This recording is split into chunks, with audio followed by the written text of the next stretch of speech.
கண்ணையினர் மக்களை எங்கேயுமே வேலைக்கு கூட நிறைய சேர்க்க மாட்டாங்க. இப்ப அந்த மாதிரியான இடத்துல இருந்து இவ்வளவு சாதிக்கிற பெண்களும் இருக்காங்க. இந்த உலகத்துல எல்லா இடத்துலயுமே பண்ண செய்யறாங்கதான். ஒரு 10 பேர் அப்படிதான் இருப்பாங்க. அதுக்கு நம்மளோட இடத்தை சுத்தி காட்டி அதை தப்புன்னு சொல்றது ரொம்பவே தவறு.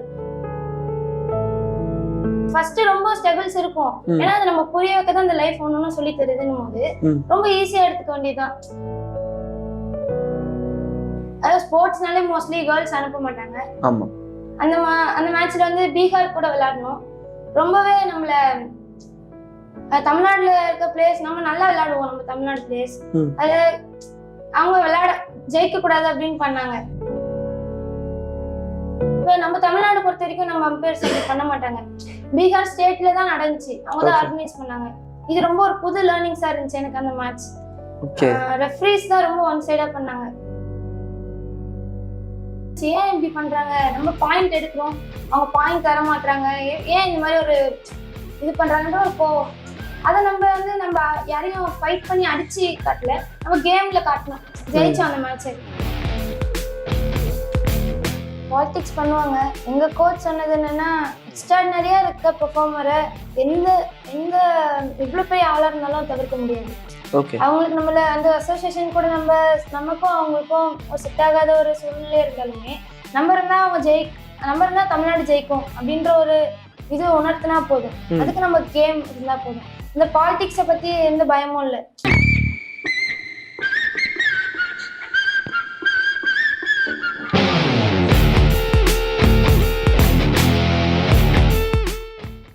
வணக்கம் மக்கள், திஸ் இஸ் விஜய் பிரானேஷ். நீங்க பார்த்துட்டு இருக்கிறது டேக் ஒன் தமிழ். இன்னைக்கு என் கூட இருக்க ஒரு ஸ்பெஷல் கெஸ்ட் யாரு அப்படின்னா, இவங்களை பத்தி கேள்விப்பட்ட உடனே இவங்களோட வீடியோஸ், இவங்க விளையாடுற விதம் பார்த்தோன்னே எங்களுக்கு ரொம்பவே இன்ஸ்பைரிங்கா இருந்தது. இவங்க இந்த அளவு விளையாடுறதுக்கு, இந்த அளவு முன்னேறி வந்ததுக்கு பின்னாடி கண்டிப்பா பல கதைகள் இருக்கும். ஸோ அதை பத்தி தான் இன்னைக்கு நம்ம கேட்டு தெரிஞ்சுக்க போறோம். இன்னைக்கு என் கூட தமிழ்நாடு கபடி பிளேயர் கார்த்திகா இருக்காங்க. அவங்க கிட்ட நிறைய விஷயங்கள் அவங்கள பத்தி கேட்டு தெரிஞ்சுக்க போறோம். வாங்க பேசலாம். வணக்கம். உங்களை சந்திச்சதுல ரொம்ப ரொம்ப சந்தோஷம் மேம். முதல்ல உங்களை பத்தி எங்க ஆடியன்ஸ்க்கு சொல்லுங்க. என் பேர் வந்து கார்த்திகா. எனக்கு 15 வயசு ஆகுது. நான் 10th ஸ்டாண்டர்ட் படிக்கிறேன். நான் 6th ஸ்டாண்டர்ட் படிக்கும் போது எங்க மம்மி வந்து நார்மலா ஸ்போர்ட்ஸ்ல இருந்தா நல்லா இருக்கும் அப்படின்னு சேர்த்து விட்டதுதான் கபடி. கபடியை பத்தி ஒரு பெரிய ஒரு எனக்கு தெரியாது கபடினா என்னன்னு சின்னதுல. அப்போ ஒரு ஆசைப்பட்டு தான் வந்து சேர்ந்தோம். எங்க கோச் வந்து ராஜி சார் வந்து கேக்குறப்ப நார்மலா எல்லாரையும் சேர்க்கிற மாதிரி தான் சேர்த்தாங்க. அதுக்கப்புறம் கபடி மேல ஒரு விருப்பம் எப்ப வந்து தெளிவா கபடி கத்துக்கிட்டேன்னா, ஃபர்ஸ்ட் சப் ஜூனியர் நேஷனல் வந்து 2021 அந்த டைம்ல விளையாடினேன். ஏன்னா எங்க கோச் சொல்லுவாங்க, நார்மலா நம்ம எல்லாரும் இருக்க மாதிரி இருந்துட்டு போக கூடாது. இப்ப தோனி சார் எடுத்துக்கிட்டா அவர் வாழ்க்கையில நார்மலா இருக்க மனுஷன் இல்ல. எல்லாரும் கிரிக்கெட்டரா இருக்காங்க. ஆனா அந்த ஒரு இடத்த அடையிறது ரொம்ப ஒரு பெரிய விஷயம். அது எனக்கு ஈஸியா புரிஞ்சிருச்சு. ரொம்ப ஈஸி தான். நம்ம வாழ்க்கையில பிறந்தோம் இறந்தோம்னு இருக்க கூடாது. நமக்கு நம்மளுடைய வரலாறு நம்ம தான் எழுதணும். நம்ம யாருன்றத நம்ம திரும்பி பார்க்க வைக்கணும். அப்ப நார்மலா தோணுச்சுதான், நம்ம வேர்ல்டு பெஸ்ட் கபடி பிளேயர் ஆனா எங்க டீம்ல நிறைய பேர் இருக்கும். எங்க டீம்ல இருக்க எல்லாரும் சொல்லுவோம். ஃபர்ஸ்ட் இப்பதான் அதை உணர ஆரம்பிக்கிறேன். ஏன் நம்ம இது மாதிரி சொன்னோம், நம்ம கோச் ஏன் நமக்கு இப்படி சொல்லி கொடுத்தாங்க.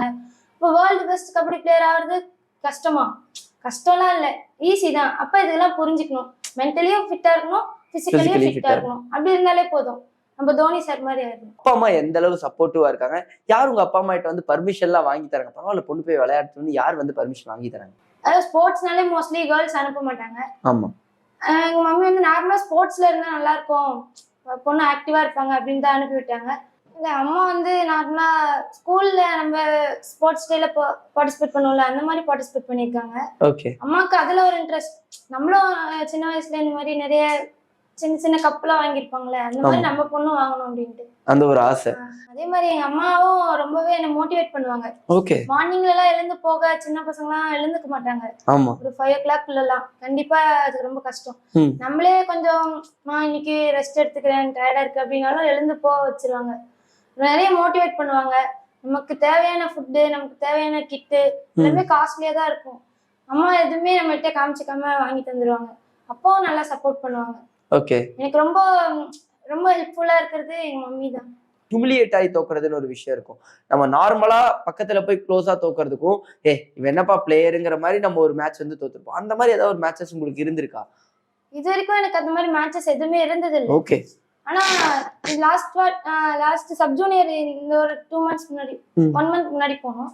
அந்த மேட்ச்ல வந்து பீகார் கூட விளையாடணும். ரொம்பவே நம்மள தமிழ்நாட்டுல இருக்க பிளேயர்ஸ் நம்ம நல்லா விளையாடுவோம். நம்ம தமிழ்நாடு பிளேயர்ஸ் அது அவங்க ஜெயிக்க கூடாது அப்படின்னு பண்ணாங்க. நம்ம தமிழ்நாடுக்குள்ள நான் நிறைய மேட்ச் விளையாடிருக்கேன். நார்த் சைட்ல ஒரு 6 matches 6 டோர்னமெண்ட் தான் நம்ம அட்டன் பண்ணிருக்கோம். நேஷனல் மட்டும் தான் மோஸ்ட்லி நார்த் சைட்ல நடக்கும். இப்ப நம்ம தமிழ்நாடு பொறுத்த வரைக்கும் நம்ம அம்பையர்ஸ் அப்படி பண்ண மாட்டாங்க. பீகார் ஸ்டேட்ல தான் நடந்துச்சு, அவங்க தான் ஆர்கனைஸ் பண்ணாங்க, அதனால அப்படி பண்ணாங்க. இது ரொம்ப ஒரு புது லேர்னிங்ஸா இருந்துச்சு எனக்கு அந்த மேட்ச். ரெஃப்ரீஸ் தான் ரொம்ப ஒன் சைடா பண்ணாங்க. அப்போ ஒண்ணு புரிஞ்சுக்கிட்டேன், ஃபர்ஸ்ட் ரொம்ப ஸ்ட்ரகிள்ஸ் இருக்கும். ஏன்னா அது நம்ம புரிய வைக்க தான் அந்த லைஃப் ஒண்ணு சொல்லி தருதுன்னு போது ரொம்ப ஈஸியா எடுத்துக்க வேண்டியதுதான். என்ன அதுல ஒரு விஷயம் இருக்கும், ஒரு டெக்னிக் இருக்கும். அந்த டெக்னிக் புரிஞ்சா நான் ஈஸியா செஞ்சிடலாம் அந்த ஒர்க்கை. அதனால எனக்கு என் கோச் எல்லாமே ப்ரிகாஷனா எல்லாமே ரெடி பண்ணி சொல்லி கொடுத்துருக்காங்க. அதனால எனக்கு இப்போ என் லைஃப் ரொம்ப ஈஸியாவே போகுது.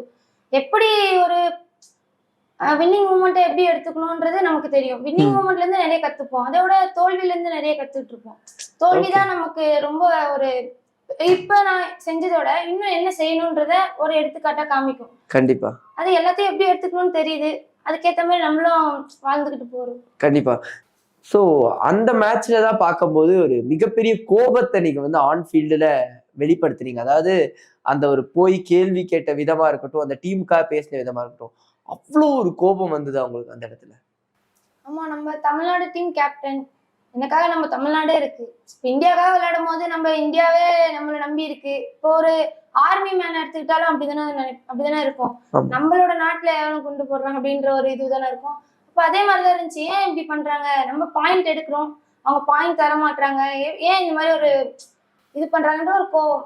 ரெஃப்ரீஸ் அந்த மாதிரி பண்ணாங்க, ரொம்ப நமக்கு ஒன் சைடா பண்ணும் போது நம்ம பாயிண்ட் கொஞ்சம் கம்மியாயிட்டோம். அப்ப நம்ம பாயிண்ட் எடுக்கணும் போது அவங்க டச் பண்ணிட்டு வந்தோம்னா அப்படி கை கூட தள்ளி விடுவாங்க. அப்ப அந்த அவங்கள பிளேயர் இப்படி இழுத்துட்டுனா அந்த அவங்க லைன் டச் பண்ணிட்டாங்கன்னா அவங்க வெளியே போய் நம்ம இன்னொரு பாயிண்ட்டுக்கு விளையாடலாம். அந்த மாதிரிதான் அவங்கள நான் டச் பண்ணிட்டு வந்தேன். சரி சும்மா ட்ரை பண்ணேன், அவங்க வெளியே போகணும்னு அவங்கள பாயிண்ட் லைனை மிதிச்சிட்டாங்க, அதனால போங்க அப்படின்னு சொன்னேன். அதை நம்ம யாரையும் ஃபைட் பண்ணி அடிச்சு காட்டல, நம்ம கேம்ல காட்டணும், ஜெயிச்சோம் அந்த மேட்ச். ஸ்போர்ட்ஸ்லயா இருக்கட்டும் இல்ல நார்மலா இவங்களை நான் இன்ஸ்பயர் பண்ணி தான் வந்து என்னோட லைஃப் ரன் பண்றேன்னா யாராவது இன்ஸ்பிரேஷன் எடுத்திருக்கீங்களா நீங்க?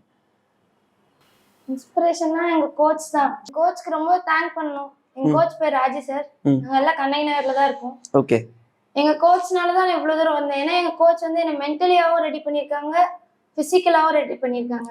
அது ஒரு பிளேயருக்கு என்ன வேணும்ன்றத ஒரு பெஸ்ட் கோச்சா அவங்க தான் என்ன ரெடி பண்ண. நான் இது வரைக்கும் பார்த்ததுல நேஷனல் டீம் கோச்சா இருந்தாலுமே சரி, இந்தியன் டீம் கோச்சா இருந்தாலுமே சரி, ஒரு அவ்வளவு பெரிய தெளிவா யார்ட்டையும் ஷேர் பண்ண மாட்டாங்க.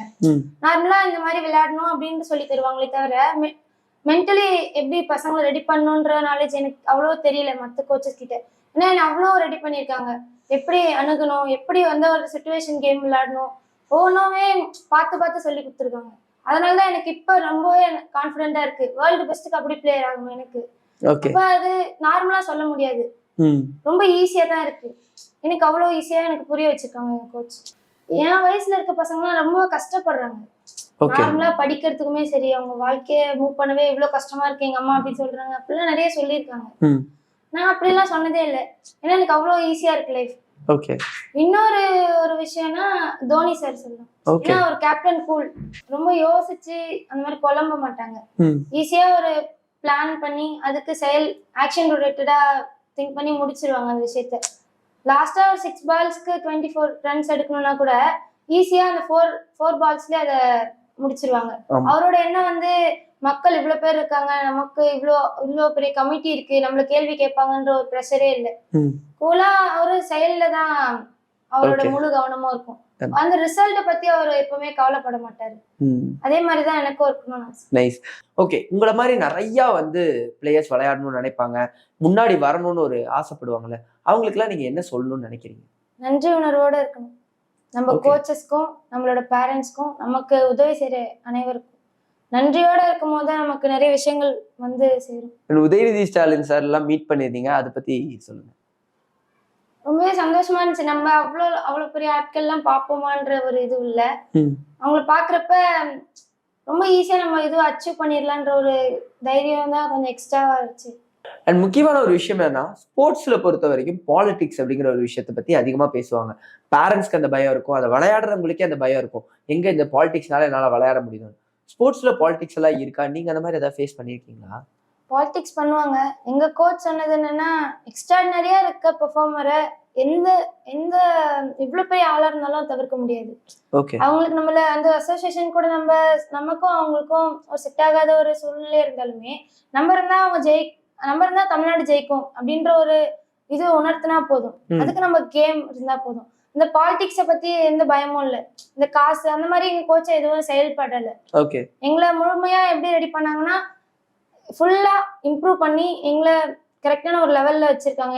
என்ன செஞ்சா நம்ம தானாவே நேஷனல்ஸ் வாங்க முடியும், என்ன செஞ்சா நமக்கு செலெக்ஷன் கிடைக்கும்ன்றது நமக்கு தெரியும். இந்த பாலிடிக்ஸ்ல நாங்க அவ்வளவு ஈடுபட்டது இல்லை. அதாவது நார்மலாவே இப்போ கபடி அப்படிங்கறத தாண்டி நிறைய ஸ்போர்ட்ஸுக்கு வந்து டோட்டலான ஒரு ரெக்கக்னிஷன்ங்கிறது பெருசா வந்து கிடைக்கிறதுல கிரிக்கெட் அளவுக்கு, இந்தியால வந்து கிரிக்கெட் அளவுக்கு எப்பயாவது யார்ட்டையாவது பேசியிருக்கீங்களா? இல்ல நீங்க யார் கோச் ஏதாவது சொல்லியிருக்காங்களா? என்னடா இந்த அளவு ரெக்கக்னிஷன் அடுத்து வந்து கபடி கிடைக்கணும்னு எப்பயாவது யோசிச்சிருக்கீங்களா? நிறையவே யோசிச்சிருக்கோம். ஏன்னா நம்ம கபடியில வேர்ல்டு பெஸ்ட் பிளேயர் ஆகணும்னா அதுக்கு நம்மளோட கேம் பெரிய லெவல்ல ரீச் ஆயிருந்தா அப்படி ஆக முடியும். கண்டிப்பா நம்ம விளையாடுற கேமுக்கு அது ரீச் ஆயிரும். ப்ரோ கபடின்றது ஒரு பெரிய ஒரு சூப்பரான ஒரு கேம். அது இப்ப கேர்ள்ஸ்க்கு யுவா கபடின்றது ஆரம்பிச்சிருக்காங்க. ஓகே. அது இன்னும் கொஞ்சம் நல்ல ப்ரோ கபடி அது ஓபன் பண்ணிடுவாங்க. அப்ப நமக்கு ரொம்ப யூஸ்ஃபுல்லா இருக்கும். ஓகே. இப்போ வரைக்கும் ஒரு சில டோர்னமெண்ட்ஸ், ஹை லெவல் டோர்னமெண்ட்ஸ் இருக்குல்ல, அதை பத்தி ஏதாவது எங்களுக்கு சொல்ல முடியுமா? அதோட எக்ஸ்பீரியன்ஸ் பத்தி ஷேர் பண்ணிக்க முடியுமா? ஹை லெவல் டோர்னமெண்ட்ஸ்னா ஏ கிரேட் டோர்னமெண்ட்ஸ் தான் கபடியில இந்த மாதிரி நார்மலா நடத்துறதுல ஹை லெவல்னா ஏ கிரேட் மேட்சஸ் தான். அதே தாண்டினாதான் நேஷனல், அதர் ஸ்டேட் கூட. இந்த மாதிரியான ஒரு ஹை லெவல் ஏ கிரேட் மேட்சஸ்லாம் நடக்கிறப்ப நமக்கு ஒரு நம்ம கண்ணகினார் டீம், நம்ம கண்ணகினார்ல இருந்து நம்ம கண்ணகினாரை பிராண்ட் பண்ணணும். சோ நீங்க பேசும்போது சொன்னீங்க கண்ணகி நகரை பிராண்ட் பண்ணணும்னு. எந்த ரீசனுக்காக, எதனால அந்த ஒரு தாட் உங்களுக்கு வந்துச்சு? கண்ணகினார்ல மொத்தம் 1.5 லட்சம் பேர் கிட்ட இருக்காங்க. அதுல மொத்தமே 200 பேர் கிட்டதான் அந்த தப்பான ஒரு வழிகள்ல இருக்காங்க. அதனாலேயே நம்ம கண்ணகி நகரை அது ஒரு தப்பான ஒரு இடம் அப்படின்ற மாதிரியே பிராண்ட் ஆயிருக்கு நம்ம வெளியூர்ல எல்லாம். நம்ம கண்ணகினார்லயே நிறைய விவோ, தாசில்தார், நிறைய படிச்ச ஆட்கள் நிறைய பேர் இருக்காங்க. அதுல ஸ்போர்ட்ஸ்லயுமே ஃபுட்பால், கிரிக்கெட் நிறைய அச்சீவ்மெண்ட்ஸ் எல்லாம் நடந்திருக்கு. ஓகே.